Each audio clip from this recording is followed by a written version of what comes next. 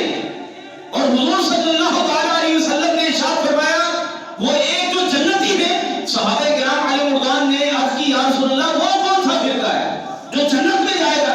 حضور نے ارشاد فرمایا جو میری سنت پہ عمل کرنے والا ہوگا، میرے اصحاب کے طریقے پر عمل کرنے والا ہوگا، وہ جنت میں جائے گا۔ پھر مزید حضور نے ارشاد فرمایا اس کا نام اہل سنت و جماعت ہوگا۔ آقا کریم علیہ السلام نے ساری کتابوں کے اندر، احادیث کی ساری کتابوں کے اندر یہ الفاظ موجود ہیں کہ حضور نے ارشاد فرمایا وہ اہل سنت و جماعت ہوگی، تو جنت میں جائیں گے۔ اب صحابہ کا طریقہ کیا تھا؟ صحابہ کا انداز زندگی کیا تھا؟ مومن کون اور منافق کون تھے؟ مومن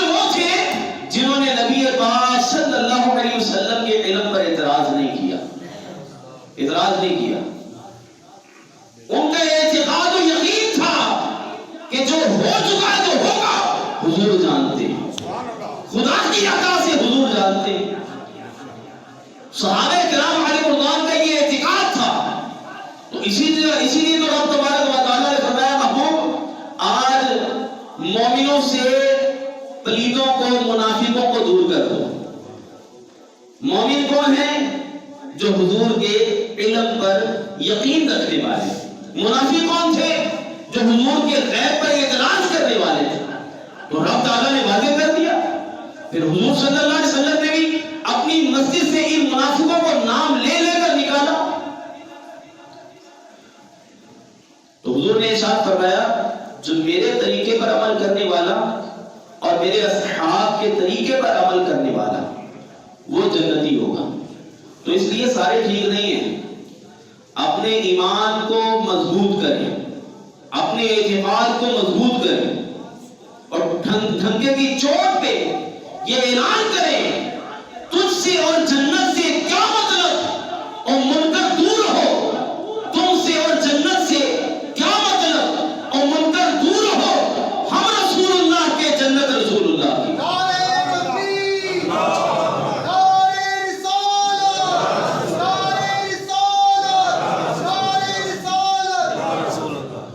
تو لہذا ڈھنکے کی چوٹ پر اپنا جو ہے ایمان وہ ظاہر کیا کریں۔ یہ نہ کہے سارے ٹھیک نہیں، سارے ٹھیک ہوتے تو نبی پاک علیہ السلام یہ نہ فرماتے 73 ہی جنت سے جان گئی، ایک نے جنت میں جانا ہے، اور سیدھا رستہ بھی ایک ہی ہے جو اللہ کی طرف لے کر جاتا ہے، باقی شیطان والے رستے ہیں۔ تو لہذا میرے بیچ اور غیر محترم اسلامی بھائی، نبی پاک صاحب الاولاق سیاہ افلاق صلی اللہ تعالی علیہ وسلم کے علم غیب کے حوالے سے کتابیں بھری پڑی ہیں کہ حضور جانتے ہیں۔ امام بہقی نے دلائل النبوہ کے اندر ایک روایت نقل کی جو مشکوٰۃ شریف کے اندر بھی موجود ہے، اور داؤد کے اندر یہ روایت موجود ہے کہ حضور صلی اللہ تعالی علیہ وسلم کو ایک عورت نے دعوت دی کہ آپ میرے گھر کھانے پہ تشریف لائیں۔ نبی پاک علیہ السلام نے دعوت کو قبول فرمایا۔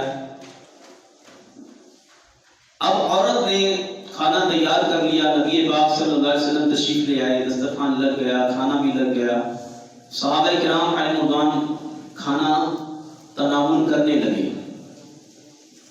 حضور صلی اللہ علیہ وسلم نے اپنے منہ کے اندر ایک نوالا ڈالا اور اس کو منہ میں گھمائے چلے جا رہے ہیں، حلق سے نیچے نہیں اتار رہے۔ صحابہ کرام علیہ رضوان دیکھ رہے ہیں کہ نبی پاک صلی اللہ علیہ وسلم ایک ہی نوالے کو منہ میں گھما رہے ہیں اور حلق سے نیچے نہیں اتار رہے ہیں۔ اب نبی پاک علیہ السلام نے دیکھا کہ صحابہ کو تجسس ہو رہا ہے، صحابہ تو کھانا کھا رہے تھے۔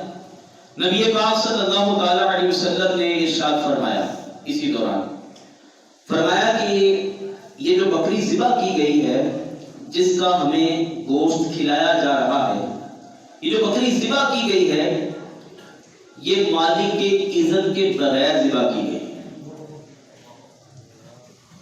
جس کا گوشت ہمیں دیا گیا۔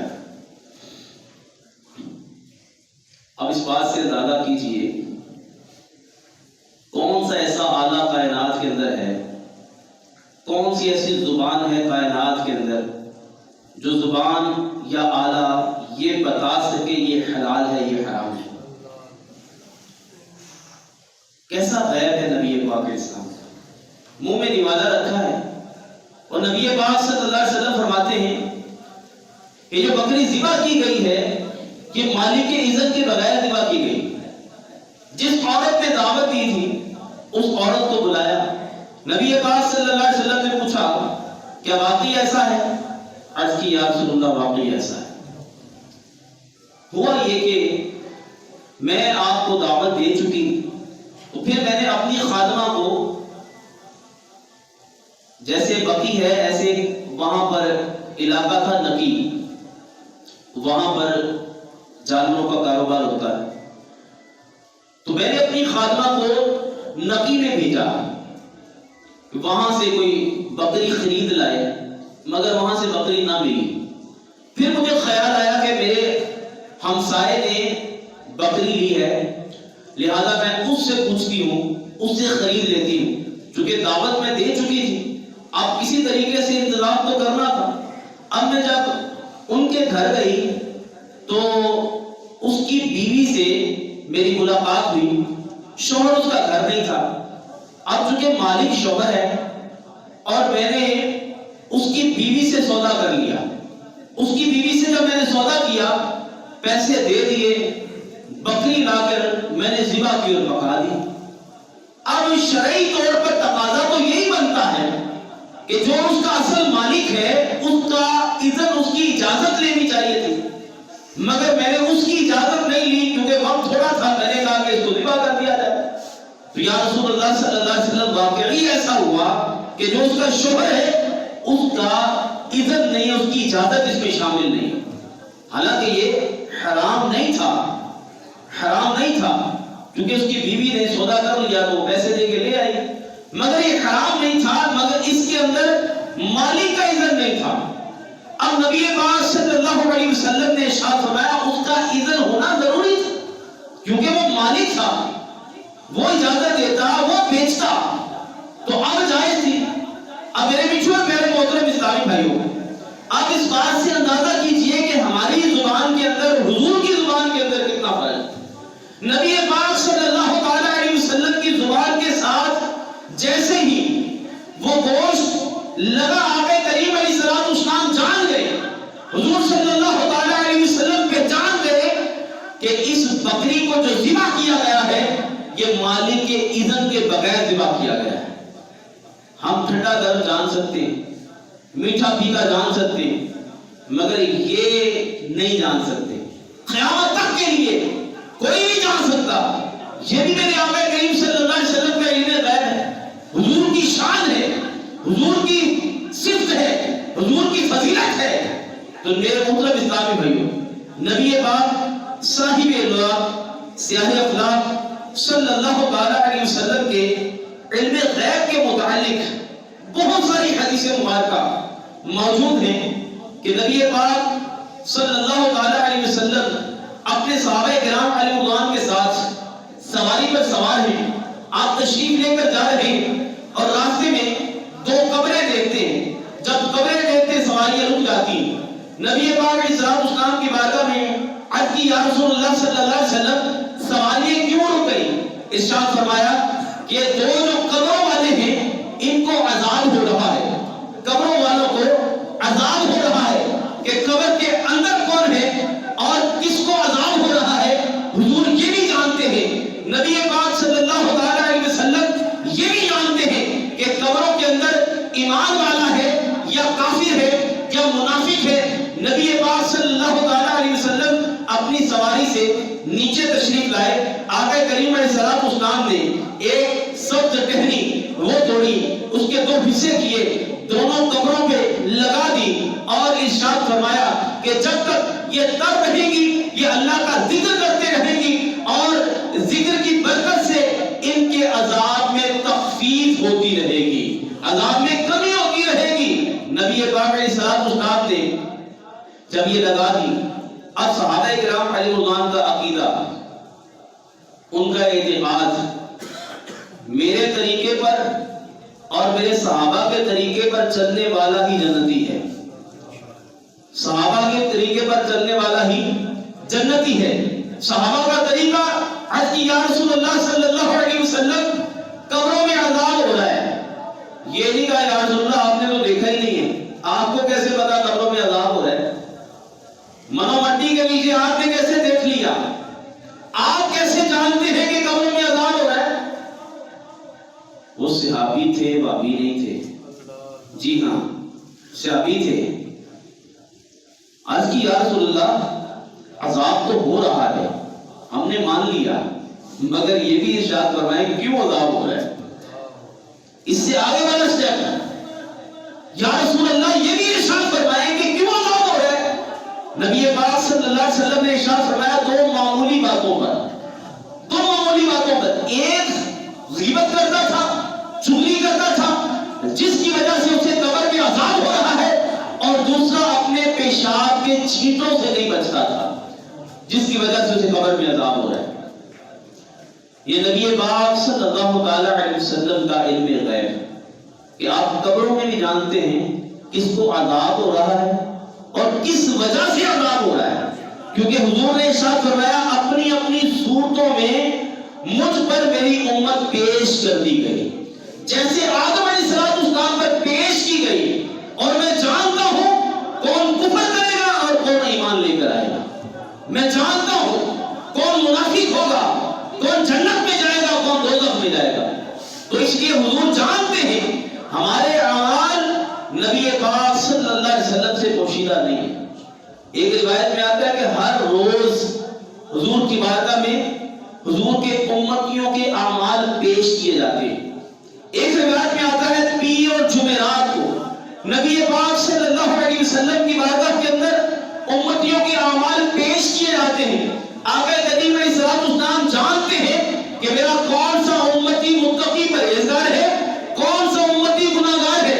حضور فرماتے ہیں کہ جو امتی متقی پرہیزگار ہوتا ہے، نماز پڑھنے والا ہوتا ہے، نیک اعمال کرنے والا ہوتا ہے، دین پر عمل کرنے والا ہوتا ہے، تو میں رب تعالیٰ کی بارگاہ کے اندر عرض کرتا ہوں اے مالک و مولا مزید اسے توفیق عطا فرما، اور میں اللہ کا شکر ادا کرتا ہوں، اللہ کی حمد کرتا ہوں، اور اگر میرا کوئی امتی گناہگار ہوتا ہے، اسیاں شرار ہوتا ہے، تو پھر میں رب تعالیٰ کی بارگاہ میں عرض کرتا ہوں ربی حولی امتی، اے مولا میرے اس امتی کو بخش دے، اے اللہ میرے اس امتی کو بخش دے یہ جو گناہگار ہے۔ تو حضور کی بارگاہ میں اعمال پیش کیے جاتے ہیں۔ حضور جانتے ہیں کہ میرا کون سا امتی گناہگار ہے، کون سا امتی نیکوکار ہے۔ تو میرے بیچ میں پیارے محترم اسلامی بھائیوں، نبی پاک صاحب اللہ سیاہ افلاک صلی اللہ تعالی علیہ وسلم ہر چیز کے بارے میں علم رکھتے ہیں۔ یہ بات اتنا وسیع ہے کہ اس پر 20 جمعے بھی پڑھا لیے جائیں تو یہ ختم ہونے والا نہیں۔ یہ حضور کے علم غیب کا باب اتنا وسیع ہے، اس میں 20 جمعے بھی پڑھا لیے جائیں تو یہ ختم ہونے والا نہیں ہے، مگر ہمارا اعتقاد، ہمارا ایمان یہ مضبوط ہونا چاہیے کہ جو ہو چکا، جو ہوگا حضور جانتے ہیں۔ ہر چیز کے متعلق نبی پاک صلی اللہ علیہ وسلم کو علم۔